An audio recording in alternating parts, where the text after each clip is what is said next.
कपिल मोरेश्वर पाटिल भारतीय राजनीतिज्ञ महाराष्ट्र के भिवंडी से संबंध रखते हैं।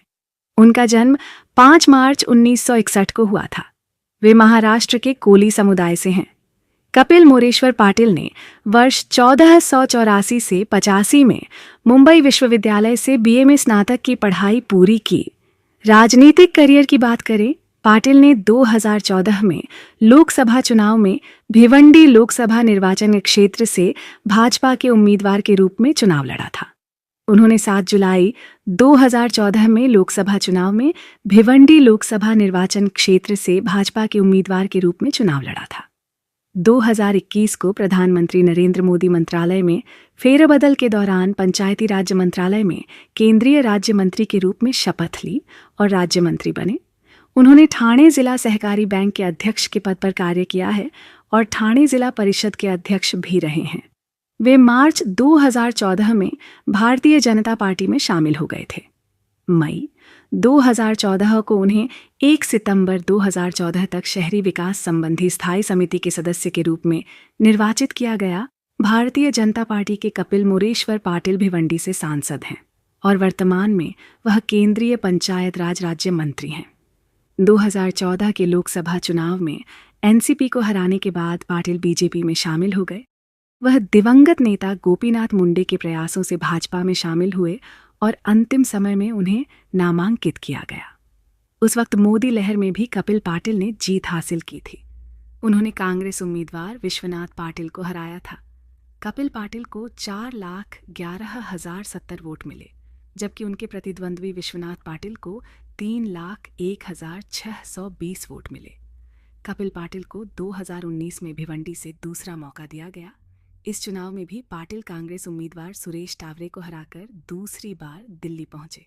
पाटिल को 5,23,583 वोट मिले, जबकि कांग्रेस के तवेरे को 3 लाख वोट मिले। 67,254 वोट मिले। दूसरे कार्यकाल में प्रधानमंत्री मोदी ने पाटिल को मंत्री पद का मौका दिया। जुलाई 2021 में हुए कैबिनेट फेरबदल में उन्हें केंद्रीय पंचायत राज मंत्रालय में राज्य मंत्री का कार्यभार सौंपा गया। ठाणे जिले में शिवसेना के प्रभुत्व को कम करने और भाजपा का विस्तार करने के लिए कपिल पाटिल को मंत्री पद दिया गया था। भिवंडी लोकसभा निर्वाचन क्षेत्र। अग्री कोली समुदाय से आने वाले कपिल पाटिल का राजनीतिक करियर सरपंच से लेकर केंद्रीय मंत्री तक है। कपिल पाटिल को एक विद्वान और विकास के दूरदर्शी नेता के रूप में जाना जाता है। वह मराठी, हिंदी और अंग्रेजी भाषाओं में पारंगत हैं। इसके अलावा चूंकि पाटिल ने ग्राम पंचायत, पंचायत समिति और जिला परिषद जैसे स्थानीय स्वसरकारी निकायों पर काम किया है, इसलिए विकास का उनका दृष्टिकोण व्यापक है। केंद्रीय मंत्री बने पाटिल ठाणे जिले से पहले उम्मीदवार थे। पंचायत राज विभाग के मंत्री का पद मिलने के बाद उनका प्रयास है कि सरकारी योजनाएं समाज के अंतिम तबके तक पहुंचे। इस बीच संगठन विस्तार के काम को देखते हुए यह संभावना जताई जा रही है कि पाटिल को आगामी लोकसभा चुनाव में उम्मीदवार बनाया जाएगा और पाटिल ने तैयारी भी शुरू कर दी है। इस चुनाव में पाटिल के पास जीत की हैट्रिक लगाने का मौका है। प्रधानमंत्री आवास प्लस योजना में भ्रष्टाचार का आरोप लगाते हुए राज्य भर में विरोध प्रदर्शन जारी है। ऐसे में राज्य ने डोमिसाइल सूची से वास्तविक लाभार्थियों के नाम गायब होने की आंशिक जिम्मेदारी केंद्र पर डाल दी है। लेकिन केंद्रीय ग्रामीण विकास राज्य मंत्री कपिल मोरेश्वर पाटिल का दावा है कि राज्य ने योग्य लोगों का नाम सूची से बाहर कर दिया है। आवास को लेकर तनाव के बीच केंद्रीय मंत्री राज्य के 3 दिवसीय दौरे पर आए। उन्होंने मालदा और नदिया के विभिन्न इलाकों का दौरा किया और कई उपभोक्ताओं से बात की। आनंद बाजार ऑनलाइन ने उनसे बात की। एक निजी साक्षात्कार में मंत्री ने आवास पर केंद्र के भविष्य के विचारों के बारे में बात की। उन्होंने उन लोगों को भी संदेश दिया जो राज्य में अभी भी बेघर हैं। सवाल, आरोप है कि राज्य वास्तविक हकदारों को आवास और अयोग्यों को आवास नहीं मिलने की जिम्मेदारी केंद्र पर डाल रही है। आप इस बारे में क्या कहते हैं? मंत्री, प्रधानमंत्री आवास प्लस योजना की सूची में न तो शामिल करना और न ही बाहर करना केंद्र के अधिकार क्षेत्र में आता है। सबसे पहले आपको आवास प्लस योजना के बारे में जानना होगा। सबसे पहले केंद्र ने राज्यों को एक निश्चित संख्या में घर स्वीकृत किए। केंद्र न तो नाम जोड़ता है और न ही हटाता है।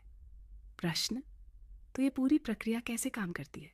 मंत्री, पात्र व्यक्तियों की सूची केंद्र सरकार के ऑनलाइन पोर्टल पर मांगी जाती है। सूची के आधार पर आवश्यक दस्तावेज मांगे गए हैं। दस्तावेजों की जांच के बाद अंतिम मंजूरी दी जाती है। अंतिम मंजूरी के बाद पैसा सीधे लाभार्थी के बैंक खाते में पहुंच जाता है। केंद्रीय मंत्री कपिल पाटिल के एक बयान से महाराष्ट्र की सियासत में चर्चा छिड़ गई है। उन्होंने बागेश्वर सरकार के कार्यक्रम में कहा कि हम अगर वक्त पर जाग मुंबई से सटे भिवंडी शहर में एक जनसभा के दौरान केंद्रीय मंत्री ने ऐसा बयान दे दिया जिसकी अब हर तरफ चर्चा हो रही है। कार्यक्रम एमपी के छतरपुर के प्रसिद्ध कपिल पाटिल भारत के महाराष्ट्र राज्य के भिवंडी ठाणे के एक राजनेता हैं। कपिल पाटिल ठाणे जिला सहकारी बैंक के अध्यक्ष थे और उन्होंने ठाणे जिला परिषद के अध्यक्ष के रूप में भी काम किया। वह मार्च 2014 में राष्ट्रवादी कांग्रेस पार्टी से भारतीय जनता पार्टी में चले गए। उन्होंने 2014 का लोकसभा चुनाव भिवंडी निर्वाचन क्षेत्र से भाजपा एनडीए उम्मीदवार के रूप में लड़ा। 60 वर्षीय पाटिल ने 2014 में राष्ट्रवादी कांग्रेस पार्टी को छोड़ा और भारतीय जनता पार्टी में शामिल हो गए थे। बीजेपी में शामिल होते ही उन्होंने भिवंडी से लोकसभा चुनाव लड़ा। 2009 के महाराष्ट्र विधानसभा चुनाव में पाटिल ने 1,55,000 वोट हासिल किए थे और जीत दर्ज की थी। 2019 से ही वह सदन की बैठकों से सदस्य की अनुपस्थिति पर रक्षा और समिति की स्थायी समिति के सदस्य रहे हैं। साल 1988 से 1992 तक पाटिल दिव्य अंजुर ग्राम पंचायत गांव के पंचायत भी रहे। 1992 से लेकर 1996 तक पाटिल भिवंडी पंचायत समिति के सदस्य भी रहे। उन्हें महाराष्ट्र भाजपा का उपाध्यक्ष चुना गया। जानकारी के लिए बता दें कि पाटिल भाजपा का ओबीसी चेहरा है। अगड़ी समाज से आने वाले पाटिल ने मुंबई एयरपोर्ट का नाम बाबा साहेब ठाकरे इंटरनेशनल एयरपोर्ट से डीबी पाटिल एयरपोर्ट रखने की मांग की थी। कपिल मोरेश्वर पाटिल वर्तमान में पंचायती राज मंत्रालय में राज्य मंत्री हैं। महाराष्ट्र के भिवंडी निर्वाचन क्षेत्र से 2 बार भाजपा सांसद रहे कपिल मोरेश्वर पाटिल आगामी लोकसभा चुनावों में लगातार तीसरी बार जीत की कोशिश कर रहे हैं। कपिल पाटिल, जो पहले राष्ट्रवादी कांग्रेस पार्टी एनसीपी से जुड़े थे, 2014 में भाजपा में शामिल हो गए। 2014 के लोकसभा चुनावों में उन्होंने कांग्रेस के उम्मीदवार पाटिल विश्वनाथ रामचंद्र के खिलाफ 1,09,450 वोटों के अंतर से सफलतापूर्वक चुनाव लड़ा।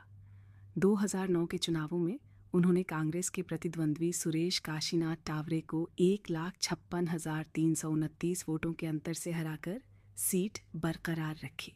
जमीनी स्तर के नेता कपिल पाटिल ने दिव्य अंजुर ग्राम पंचायत के सरपंच के रूप में अपनी राजनीतिक यात्रा शुरू की और उसके बाद उन्होंने भिवंडी पंचायत समिति के सदस्य, भिवंडी पंचायत समिति के अध्यक्ष और ठाणे जिला परिषद के अध्यक्ष सहित कई पदों पर काम किया।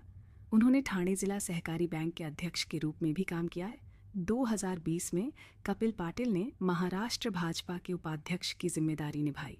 2021 में जब मोदी सरकार ने मंत्रिमंडल में फेरबदल किया तो उन्हें केंद्र सरकार में मंत्री पद मिला। इसके अलावा एक सांसद के तौर पर वे शहरी विकास संबंधी स्थायी समिति, रक्षा संबंधी स्थायी समिति और सदन की बैठकों से सदस्यों की अनुपस्थिति संबंधी समिति के सदस्य के तौर पर भी काम कर चुके हैं। कपिल पाटिल ओबीसी समुदाय से आते हैं। वे ठाणे से एकमात्र भाजपा सांसद हैं जिसे शिवसेना का गढ़ माना जाता है। भिवंडी संसदीय क्षेत्र पर हमेशा से कांग्रेस और एनसीपी का दबदबा रहा है, जब तक कि कपिल पाटिल ने भाजपा के लिए पैठ नहीं बना ली। कपिल पाटिल का जन्म 5 मार्च 1961 को ठाणे जिले के दिव्य अंजुर गांव में हुआ था। कपिल पाटिल ने मुंबई यूनिवर्सिटी से बीए किया है। तक की शिक्षा पूरी की शुरुआती दिनों में उन्होंने ठाणे जिला सहकारी बैंक के अध्यक्ष का पद संभाला। वह कुछ समय के लिए ठाणे जिला परिषद के अध्यक्ष भी रहे।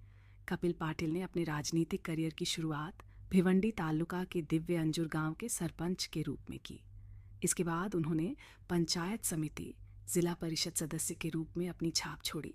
इसलिए उन्होंने राष्ट्रवादी कांग्रेस पार्टी से जिला परिषद के अध्यक्ष पद के साथ साथ जिला सेंट्रल बैंक के अध्यक्ष पद पर भी काम किया। बाद में 2014 में कपिल पाटिल ने लोकसभा चुनाव से पहले राष्ट्रवादी कांग्रेस पार्टी छोड़ दी और भाजपा में शामिल हो गए। उन्होंने 2014 और 2019 में भिवंडी लोकसभा क्षेत्र से भी शानदार जीत हासिल की। चूंकि डंडागा जनसंपर्क और प्रशासनिक कार्यों के लिए जाने जाते हैं, इसलिए उन्होंने कम समय में ही बीजेपी में अपनी एक अलग जगह बना ली है। वह आदमी जिसने खुलेआम हमारे खिलाफ काम किया, तुतारी और अन्य लोगों को मतदान केंद्र क्षेत्र में टेबल लगाने में मदद की, उस आदमी का हमारी जीत और वोट शेयर से क्या लेना देना होगा? इसमें हम किसी का नाम नहीं ले रहे हैं। हम उनका नाम लेकर उन्हें बहुत बड़ा नहीं बनाना चाहते। ये कहकर कपिल पाटिल ने स्पष्ट किया कि किशन कठोरे ने लोकसभा चुनाव के दौरान मुरब्बाड़ निर्वाचन क्षेत्र में काम नहीं किया। हालांकि पाटिल के इस बयान से यह अनुमान लगाया जा रहा है कि आने वाले समय में पाटिल कठोरे विवाद चरम पर जाएगा। भाजपा के केंद्रीय राज्य मंत्री कपिल पाटिल और मुरब्बाड़ के भाजपा विधायक किशन कठोरे के बीच पिछले कुछ वर्षों से चल रही राजनीतिक लड़ाई के कारण जिले की भाजपा में दो गुट हो गए हैं। खास बात यह है कि ये दोनों भाजपा के जनप्रतिनिधि होने के बावजूद अक्सर ये बात सामने आती थी कि दोनों एक दूसरे के कार्यक्रमों में झगड़ रहे हैं। जहां ऐसा देखा जा रहा है कि दोनों एक दूसरे के खिलाफ राजनीति करने में माहिर हैं, वहीं एक बार फिर केंद्रीय राज्य मंत्री कपिल पाटिल ने विधायक कठोरे का नाम ले बिना अपना गुस्सा जाहिर किया है।